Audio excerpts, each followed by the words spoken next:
Bismillahirrahmanirrahim. Assalamualaikum warahmatullahi wabarakatuh. Pada kali ini saya akan membahas tentang modul pelajaran, yaitu modul yang kedua yang berjudul Asesmen dalam Kurikulum Merdeka. Yang pertama, uraian materi. Langsung saja, yang A, konsep asesmen dalam kurikulum merdeka.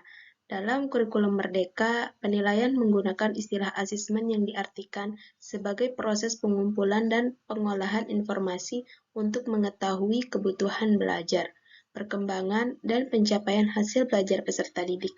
Asesmen terbagi kepada 3 jenis, yaitu asesmen sebagai proses pembelajaran, yang kedua, asesmen untuk proses pembelajaran, dan yang ketiga, asesmen pada akhir proses pembelajaran. Prinsip asesmen pembelajaran untuk memastikan proses asesmen berjalan dengan baik sehingga dapat berfungsi untuk perbaikan proses pembelajaran, ada beberapa prinsip asesmen yang harus diperhatikan, yaitu yang pertama, asesmen merupakan bagian terpadu dari proses pembelajaran, fasilitasi pembelajaran, dan penyediaan informasi yang holistik sebagai umpan balik untuk pendidik, peserta didik, dan orang tua wali agar dapat memandu mereka dalam menentukan strategi pembelajaran selanjutnya. Yang kedua, asesmen dirancang dan dilakukan sesuai dengan fungsi asesmen tersebut. Ketiga, asesmen dirancang secara adil, proporsional, valid, dan dapat dipercaya. Yang keempat, laporan kemajuan belajar dan pencapaian peserta didik bersifat sederhana dan informatif. Yang kelima, hasil asesmen digunakan oleh peserta didik, pendidik, tenaga pendidikan, dan orang tua wali sebagai bahan refleksi untuk meningkatkan mutu pembelajaran. Yang C, jenis-jenis asesmen dalam kurikulum merdeka. Yang pertama, asesmen diagnostik. Asesmen diagnostik bertujuan untuk mengidentifikasi kompetensi, kekuatan, kelemahan peserta didik. Hasilnya digunakan pendidik sebagai rujukan dalam merencanakan pembelajaran sesuai dengan kebutuhan pembelajaran peserta didik. Yang kedua, asesmen formatif. Penilaian atau asesmen formatif bertujuan untuk memantau dan memperbaiki proses pembelajaran serta mengevaluasi pencapaian tujuan pembelajaran asesmen. Selanjutnya yang ketiga, asesmen sumatif. Asesmen sumatif adalah asesmen yang dilakukan pada akhir pembelajaran.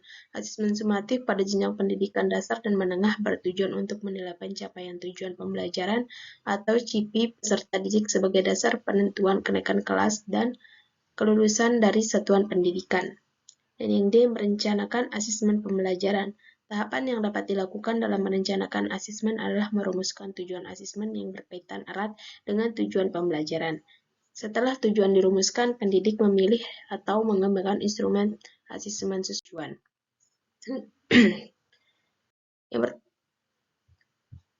Yang pertama, bentuk-bentuk asesmen dalam kurikulum merdeka.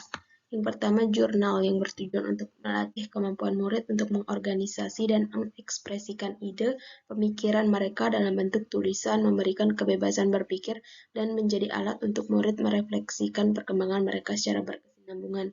Yang kedua, esai yang bertujuan untuk mengasah keterampilan peserta didik dalam menulis akademis. Yang ketiga, poster yang bertujuan untuk mendorong kemampuan murid untuk mengeksplorasi topik.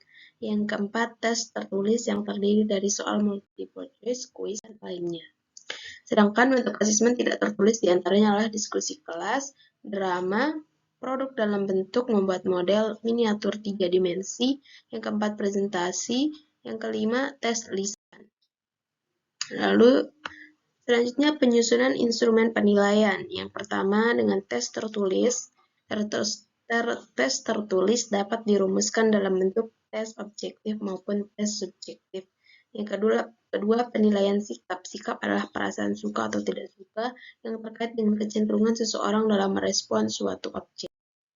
Yang ketiga, penilaian keterampilan. Untuk melakukan penilaian kinerja, ada beberapa langkah yang harus ditempuh, yaitu identifikasi semua langkah penting yang diperlukan, tentukan perilaku kemampuan-kemampuan spesifik yang harus dikuasai, usahakan untuk membuat kriteria-kriteria kemampuan yang akan diukur, didefinisikan dengan jelas kriteria kemampuan yang akan diukur, urutan kriteria kemampuan yang akan diukur berdasarkan urutan yang dapat diamati.